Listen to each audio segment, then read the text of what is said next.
राम राम भाई सारन है। मैं मोहित शर्मा लेकर आया हूँ क्वांटम मैकेनिक्स का लेक्चर नंबर 25। आज का जो हमारा टॉपिक है वो है Schrödinger time independent wave equation. And हमारा जो लास्ट टॉपिक था वो था भाई Schrödinger time dependent wave equation. मतलब हमने जो कल इक्वेशन पढ़ी थी वो टाइम पर डिपेंड करती थी भाई, बट आज जो हम फाइंड आउट करेंगे वो टाइम पर इंडिपेंडेंट होगी। तो देखो भाई, हम स्टार्ट करते हैं।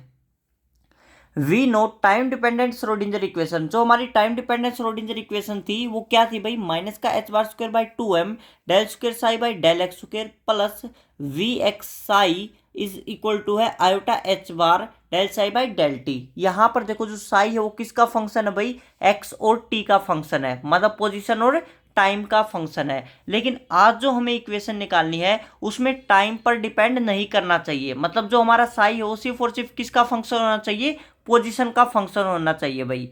तो हमारे पास 3 डायमेंशन के लिए क्या बन जाएगा? माइनस का h bar square by 2m del square psi r t plus we r psi r t is equal to हो जाएगा iota h bar del psi by del t. यहाँ पर हमारे पास आर वेक्टर क्या रिप्रेजेंट कर रहा है? एक्स वाई एंड जेड तीनों डायरेक्शन को रिप्रेजेंट कर रहा है। डेल स्क्वायर क्या है? लैप्लास ऑपरेटर है। ये मैंने कल बताया था भी कि हमारे पास फर्स्ट मतलब एक सिंगल डायरेक्शन में हम कैसे रिप्रेजेंट करते हैं और 3 डायमेंशन के लिए कैसे रिप्रेजेंट करते हैं।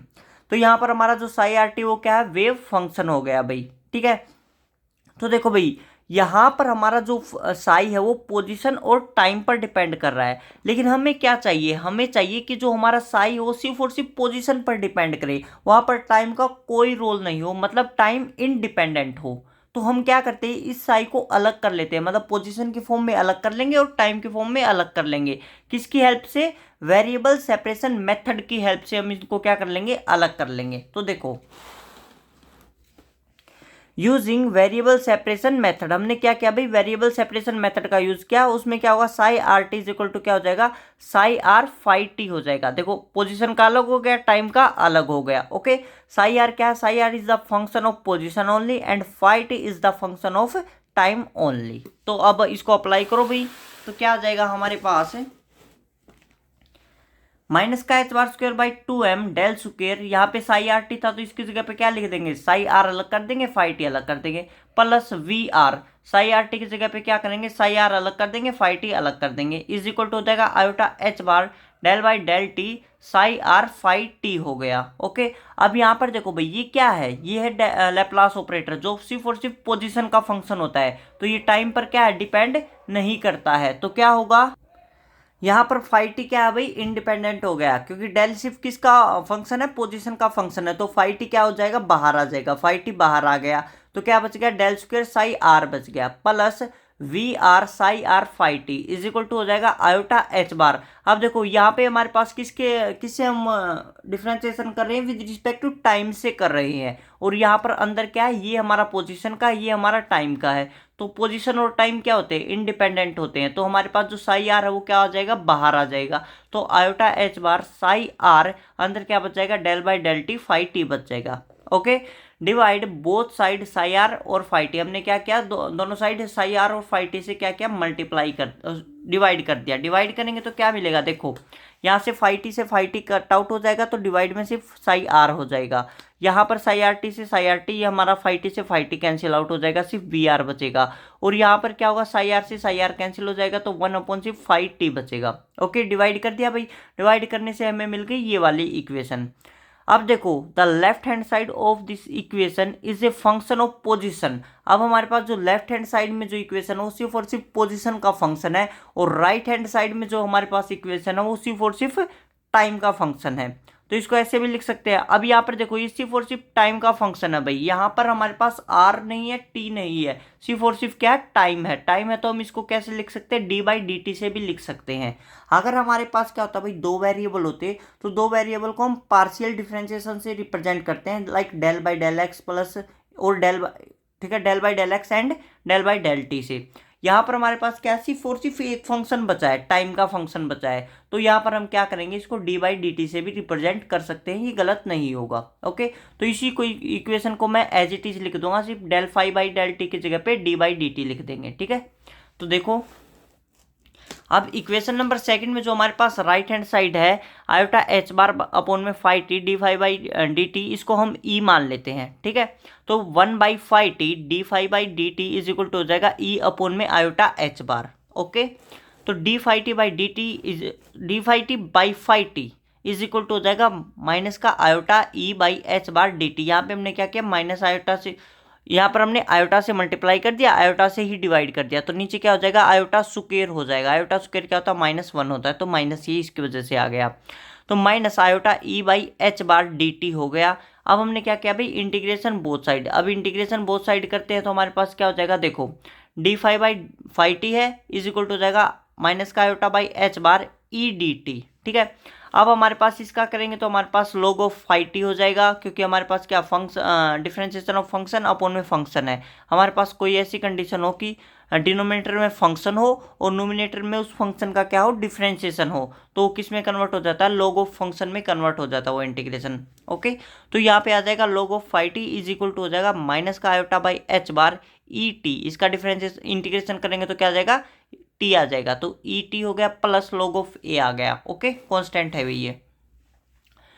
तो log of five t minus का log of A is equal to हो जाएगा माइनस का iota E t by h bar हो गया। यहाँ पे log की प्रॉपर्टी लग जाएगी, log ए माइनस log बी क्या होता है, log ए अपॉन में बी होता है। तो log फाइव टी अपॉन में ए हो गया इज इक्वल टू हो जाएगा माइनस का iota E t by h bar हो गया।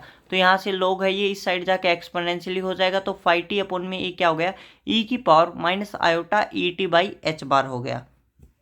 यहाँ से फाइव टी क्या मिल गया हमें, ए ई की power minus iota E t by h bar. इसको हम इक्वेशन नंबर थर्ड कह देंगे। ओके, अब देखो भाई,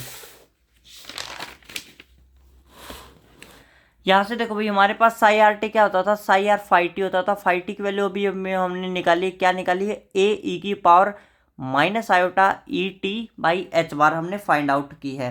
ओके, अब देखो भाई यहाँ पर हमारे पास क्वेश्चन कैसे बनते हैं, यहाँ पर मैंने एक ये फॉर्मूला बना दिया है। यहाँ पर क्वेश्चन आपको कैसे मिलेंगे, इस फॉर्मूले से कैसे सोल्व होंगे, हमारे पास क्वेश्चन में साई आर गिवन होगा। क्या गिवन होगा, साई आर, मतलब wave function depend only on position, ऐसा फंक्शन गिवन होगा। और हमें कहा गया होगा कि आप साई आर टी निकालो, ठीक है। यहाँ पर जो साई आर है इसको बोला जाता है आइगन फंक्शन, और साई आर टी है इसको बोला जाता है वेव फंक्शन, ठीक है। रिमेंबर रहना चाहिए, साई आर को आइगन फंक्शन बोला जाएगा और साई आर टी को वेव फंक्शन बोला जाएगा, ठीक है। तो क्वेश्चन में गिवन होगा the eigen function this, find out wave function psi r t. तो आपको ये फॉर्मूला यूज करना है, psi r t is equal to होगा ए साई आर ई की power minus iota E t by h bar. आपको psi are given होगा, सिर्फ मल्टीप्लाई किससे करना है, ई की power minus iota E t by h bar से मल्टीप्लाई करना है। यही सेम फॉर्मूला मैं नेक्स्ट टॉपिक जो कि हमारा टाइम इवोल्यूशन ऑपरेटर हमारा जो टॉपिक होगा उसमें सेम यही फॉर्मूला आपको दोबारा फाइंड आउट करके दिखाऊंगा। वहाँ यहाँ पर एनर्जी है ई की फॉर्म में है, वहाँ पर आपको हैमिल्टोनियन मिलेगा, और हैमिल्टोनियन और एनर्जी दोनों सेम ही होते हैं, ठीक है, कोई डिफरेंस नहीं होता। हैमिल्टोनियन भी टोटल एनर्जी को ही रिप्रेजेंट करता है। ओके, तो हे यहाँ पर ए क्या हमारा नॉर्मलाइजेशन कांस्टेंट है, ठीक है। तो मैंने ये लिख भी रखा है, in numerical psi are is given and find out psi r t, ठीक है। Then this formula is use, तो इस फॉर्मूले का यूज किया जाता है। If psi r t is normalize, यदि हमारा जो साई आर टी वो नॉर्मलाइज्ड होगा, देन ए की वैल्यू क्या होगी, 1 होगी। तो ए की जगह पे आप 1 पुट कर सकते हो। तो साई आर टी क्या हो गया हमारा, साई आर ई की power minus iota E t by h bar हो गया। इसको इक्वेशन नंबर 4 कह देंगे। अब वापस इक्वेशन नंबर सेकंड में आ जाओ भाई, ठीक है, ये भी रिमेंबर रहनी चाहिए इक्वेशन नंबर 4। अब वापस इक्वेशन नंबर सेकंड में आ जाओ। इक्वेशन नंबर सेकंड हमारे पास ये थी, माइनस का h bar square by 2m 1 upon psi r del square psi r plus we r is equal to था आयोटा एच बार अपॉन में phi t d phi t by d t. अब हमारे पास हमने इसको क्या माना था, ई माना था, तो इसकी जगह पे ई पुट कर दो। क्या हो जाएगा, माइनस का h bar square upon 2m 1 upon psi r del square psi r plus we r is equal to E हो गया। अब देखो भाई हमारे पास इसको कैसे लिख सकते हैं, माइनस का एच बार स्क्वेयर अपॉन में 2m, जो साई आर था ये, ठीक है, इसके हम क्या कर देते हैं, मल्टीप्लाई कर देते हैं। ये भी कह सकते हो, या एलसीएम ले लो, ये भी कह सकते हो, या ये भी कह सकते हो कि नोमिनेटर में बोथ साइड साई आर से मल्टीप्लाई कर दो। ओके, तो माइनस का h bar square by 2m del square psi r plus we r psi are is equal to E psi r. एक तो ये फॉर्म आपको याद रखनी है, ऐसे भी याद रख सकते हो, या फिर इसी को अलग तरीके से रिप्रेजेंट कर सकते हैं, एच बार स्क्वेयर अपॉन में 2m del square psi r plus e minus v r. यहाँ पे हमारे पास साई आर कॉमन हो गया इज इक्वल टू 0। हमने यहाँ पर क्या किया है, यहाँ पर हमने ई है ये हम क्या ले आए, लेफ्ट हैंड साइड में ले आए, और यहाँ से हमने सारी में से माइनस कॉमन ले लिया। माइनस कॉमन ले लेंगे तो हमारे पास फिर ये फॉर्म बच जाएगी। ठीक है, आपको ये भी याद नहीं रखना है, आपको ये भी याद नहीं रखना, मैं बताता हूँ आपको याद क्या रखना है।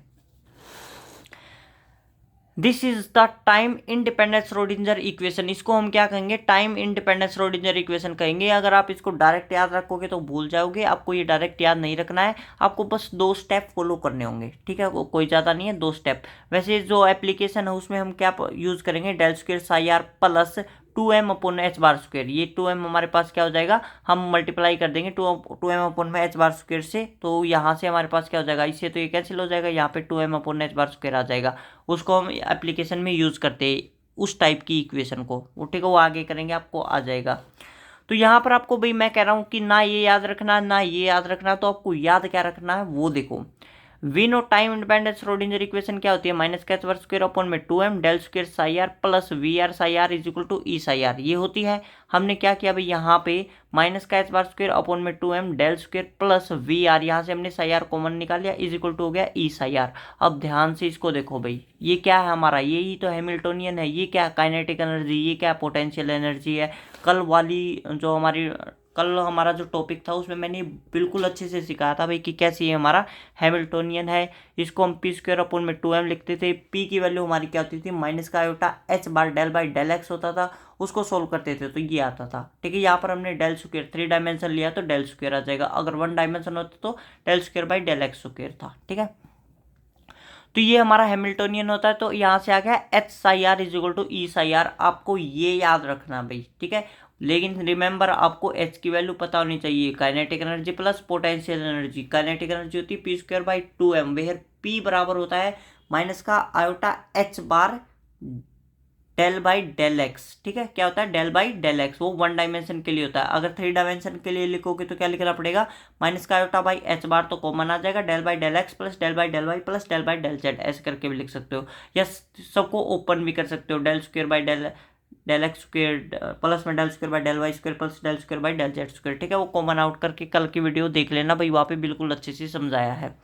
तो ये हो गया भाई हमारा h psi r is equal to E psi r हो गया। आपको ये इक्वेशन याद रखनी है, यहाँ पे एच की वैल्यू पुट करनी है। This is known as time independent Schrödinger equation. अब आप कहोगे सर कल भी हमने यही लिखा था, बिल्कुल सेम यही लिखा था, तो इसमें और उसमें डिफरेंस क्या है। अब मैं बताता हूँ कि डिफरेंस क्या है। वहाँ पर हमने बोला था कि h psi r t is equal to होगा ई साई आर टी। वहाँ पर जो साई था वो फंक्शन था पोजीशन एंड टाइम का, यहाँ पर जो साई है वो सिर्फ और सिर्फ फंक्शन किसका है, पोजीशन का फंक्शन है, आर का फंक्शन है। वहां पर जो ई था उसकी वैल्यू को हम लिखते थे iota h bar del by del t लिखते थे। यहां पर आप ई को सिर्फ और सिर्फ ई ही रहने दोगे, यहाँ पे आप ई की वैल्यू को ऑपरेटर की फॉर्म में पुट नहीं करोगे, ये रिमेंबर रखना है भाई। ठीक है, आप दोनों इक्वेशन को ऐसे याद रख सकते हो, मैंने नेक्स्ट पेज पे बता भी रखा है, देखो आप दोनों इक्वेशन को ऐसे याद रख सकते हो कि h psi r t is equal to होगा ई साई आर टी। लेकिन टाइम डिपेंडेंट के केस में जो ई है उसकी वैल्यू को आप ये पुट करना पड़ेगा iota h bar del by del t. ठीक है, जो एनर्जी इसको हम क्या कहते हैं, एनर्जी ऑपरेटर कहते हैं। और टाइम इंडिपेंडेंट के केस में आपको H psi are is equal to E psi R, यहाँ पे आपको ई की वैल्यू पुट नहीं करनी है ऑपरेटर की फॉर्म में, ई की वैल्यू ई ही रहेगी। ये दोनों की दोनों इक्वेशन आपको इस फॉर्म में याद रखनी है भाई। ठीक है, बस रिमेंबर रहना चाहिए कि जो एच है, जो हैमिल्टोनियन है, वो क्या होता है माइनस का h bar square by 2m del square plus we r होता है। ओके, तो ये इतना इजी तरीके से याद करा दिया भाई। ठीक है, आप इसको कभी भी नहीं भूलोगे, जिंदगी में नहीं भूलोगे। ये है हमारा टाइम डिपेंडेंट, ये हमारा टाइम इंडिपेंडेंट। यहाँ पर जो साई आर टी है उसको आप वेव फंक्शन बोलोगे, और जो साई आर है सिर्फ और सिर्फ पोजिशन का फंक्शन है उसको आप आइगन फंक्शन बोलोगे। ओके, बहुत सारे आइगन फंक्शन से मिलकर वेव फंक्शन बनता है। मतलब हमारे पास क्या है, बहुत सारे आइगन फंक्शन है भाई, उनको अगर हम लीनियर कॉम्बिनेशन में लिख देते हैं तो हमारे पास क्या बन जाता है, वेव फंक्शन बन जाता है। अगर मैं एग्जांपल देता हूं तो एग्जांपल के तौर पे मान लेते हैं हमारी क्लास में 20 स्टूडेंट है भाई, ठीक है, क्या है, 20 स्टूडेंट है, तो हम कहेंगे कि हमारी जो क्लास है उसमें कम से कम 20 आइगन फंक्शन है, और अगर उन सब आइगन फंक्शन को मिला दिया जाए तो एक वेव फंक्शन बन जाता है, मतलब एक क्लास बन जाती है, ठीक है। मतलब हम क्या कहेंगे कि एक रूम में 20 बच्चे हैं, 20 स्टूडेंट हैं, और अगर उन 20 स्टूडेंट को एक साथ पढ़ाया जाए तो क्या बन जाता है, क्लास बन जाती है, मतलब वेव फंक्शन बन जाता है। तो हमें क्या कहना कि जो हमारा वेव फंक्शन है वो large number of eigen function की लीनियर कॉम्बिनेशन से मिलकर बना होता है। तो मैंने ये भी बता दिया कि हमारे पास वेव फंक्शन और आइगन फंक्शन में क्या डिफरेंस है। मैंने ये भी बता दिया कि टाइम डिपेंडेंट और टाइम इंडिपेंडेंट श्रोडिंगर इक्वेशन में क्या डिफरेंस है। अब एक और डिफरेंस बताता हूं। यहां पर देखो, जो टाइम डिपेंडेंट है उसमें आयोटा आया हुआ है, और जो टाइम इंडिपेंडेंट है उसमें आयोटा नहीं है, ठीक है। तो due to presence of iota Schrodinger time dependent equation will be complex. जो श्रोडिंगर टाइम डिपेंडेंट इक्वेशन होती है वो कॉम्प्लेक्स होती है, and due to absence of iota Schrodinger time independent equation क्या होती है, रियल होती है। ये भी रिमेंबर रहना चाहिए। जो हमारे पास कॉम्पिटिटिव एग्जाम है उसमें क्वेश्चन बन सकता है कि हमारे पास कौन सी इक्वेशन कॉम्प्लेक्स होती है, कौन सी इक्वेशन रियल होती है। तो ओके, हमारे पास ये आज हमने क्या पढ़ा है, टाइम इंडिपेंडेंट श्रोडिंगर इक्वेशन पढ़ी है, बिल्कुल इजी मेथड से पढ़ी है। हमने क्या किया है कि हमारे पास टाइम डिपेंडेंट श्रोडिंगर इक्वेशन थी, उसमें हमने वेरिएबल सेपरेशन मेथड को यूज किया है। एक साइड में हमारे पास सारी पोजीशन के फंक्शन हो गए, एक साइड में हमारे पास टाइम के फंक्शन हो गए। वहां से हमने क्या किया भाई कि राइट हैंड साइड को ई मान लिया, उसको फिर थोड़ा बहुत सोल्व किया, तो वहां से हमारे पास कुछ इक्वेशन आई थी जिससे हम न्यूमेरिकल्स भी फाइंड आउट करेंगे कि साई आर टी बराबर होता है ए साई आर ई की power minus iota E t by h bar. मैंने बताया था कि साई आर हमें गिवन होगा और साई आर टी निकालने के लिए कहा जाएगा, तो आपको सिंपल क्या करना है, साई आर को ई की power minus iota E t by h bar से मल्टीप्लाई कर देना है। जब क्वेश्चन करेंगे तब ये बहुत अच्छे से क्लियर हो जाएगा कि कैसे मल्टीप्लाई करना है और क्या करना है। और फिर हमने थोड़े से स्टेप और आगे बढ़ाए, जिससे हमें क्या मिल गया, रिजल्ट में time independent Schrodinger wave equation मिल गई। और याद करने का तरीका मैंने आप लोगों को बता दिया है। तो इस वीडियो को यहीं ख़त्म करते हैं भाई। अगर आपको वीडियो अच्छी लगती है तो लाइक करें, शेयर करें। Thank you.